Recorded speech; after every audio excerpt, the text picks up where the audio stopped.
That's you, Barb. Trademark slouch. The master of slouching.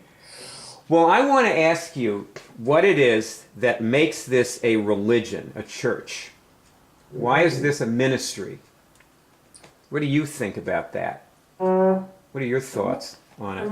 My thoughts are that feeling good and having easy access to how to feel good and know things and just be free is all of our birthrights.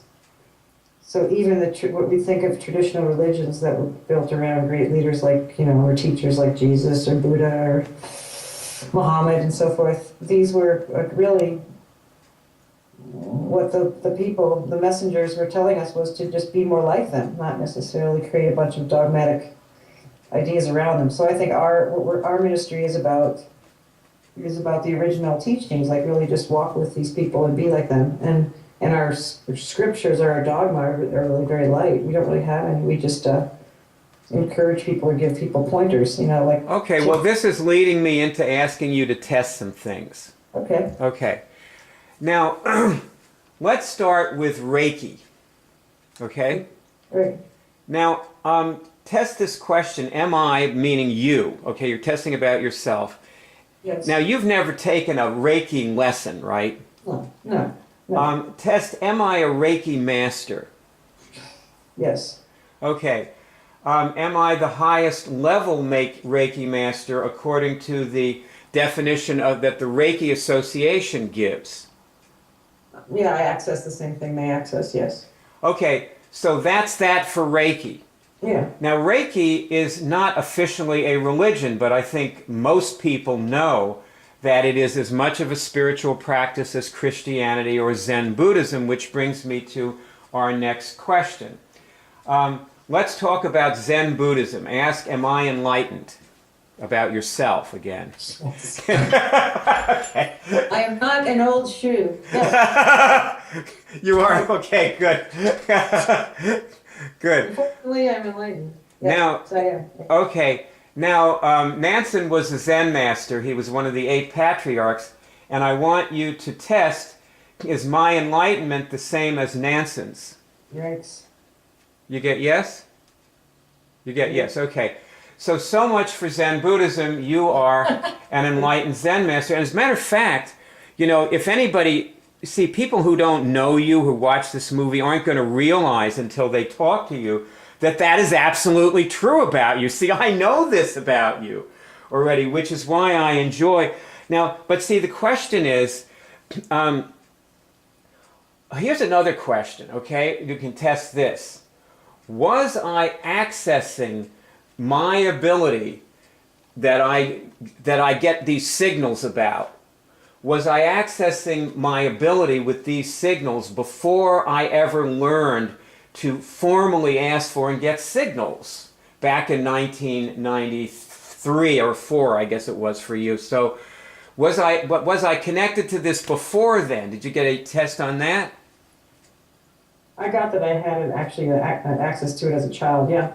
So you had access to it as a child. Mm-hmm. For me, I tested that I became a master of this in 1968, I believe it was, which was what I also was testing that was when it was first given to the planet. Really? When Baba passed, probably, yeah. Yes. Now that doesn't mean no one was ever enlightened or able to heal, or obviously Jesus was healing thousands of years ago. He walked around raising the dead and stuff. But our abilities, what the difference between us and other like Reiki and those things, is that you can have in 5 minutes what somebody else spends $6,000 for a Reiki course to have. Right. That's right. This is very simple. It's very user-friendly. It's very accessible to everyone. So the question is now, would anybody want to pay you $5,400 to coach them? What do you test? See if you get a yes. Would anybody want to do that? Yeah, I asked about it yesterday. Yes, it's definitely... So because, the funny thing is that it doesn't... The only reason that people who ask for coaching have in common is that they want it. It isn't, they don't all need it, and they don't all worry about they're not doing it right. Some of them have these various things going on, but the only people who really go after it are the ones who want it, who are the only people who are good at accepting it anyway. Yeah, this is a way. This is a way. And so, what you see, years ago, okay, when I discovered this, and this would be, you know, you knew me, you knew me, you met me in 1984, I believe. That's right. And I discovered this 9 years later, in 1993, and I showed you and everybody else who I showed, and all the people who were still around like you. Mm-hmm. And back in those days, when I discovered this, I believed that this would spread through humanity like a brush fire, because obviously everyone was crying for it. I mean, you had these books like The Power of Now or Conversations with God. Here's another question you can test. Did any of my answers come from God during this, just now? You get yes. Yeah. And so your answers are coming from God, meaning you can write the sequel to Conversations with God. You know, you want. And I was still talking. I don't have time. You're right. Fast and furious over here. That's right. So that's right. God's still talking. God never stops talking. No. So now here are these people who are buying this book because it's so amazing to them that somebody talked to God, and meanwhile they can be talking to God in 5 minutes. So I was thinking, my God, they all, you know, you take how many people bought that book, 8 million or whatever it sold, and you say, okay, 9 million people bought Conversations with God. I want, they all want this. They're crying for it, They need it, and they didn't get to talk to God. All they got to do was read the book. Distractions from God, talking to God. It became a distraction from talking to God. Very good, Barr. That's right. I used to think that we were like, the other people were what's possible, and we were like how to do it. Remember what to do and how to do it? Yep. It's a good thing. Yep. Oh, I remember. I met that guy, Neil Donald Walsh, briefly. Yeah. He's a nice guy, isn't he? Yeah, he's all right. He's a sweetie. Distracted. Yeah, he's all right. Friend of mine met him, and he offered to help my friend write his book, That's cool. He's a sweet guy. I thought he was a real sweetie, He's a booster. Somebody who wants to help other people, just in a practical sense. Yeah. I guess so.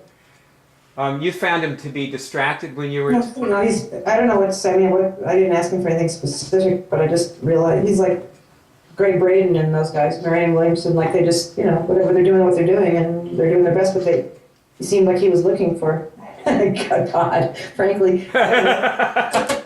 Well, see, that's the thing, is the person who is that is your potential coaching candidate. That's Neil Donald Walsh is the person who wants to get coaching. Most other people don't.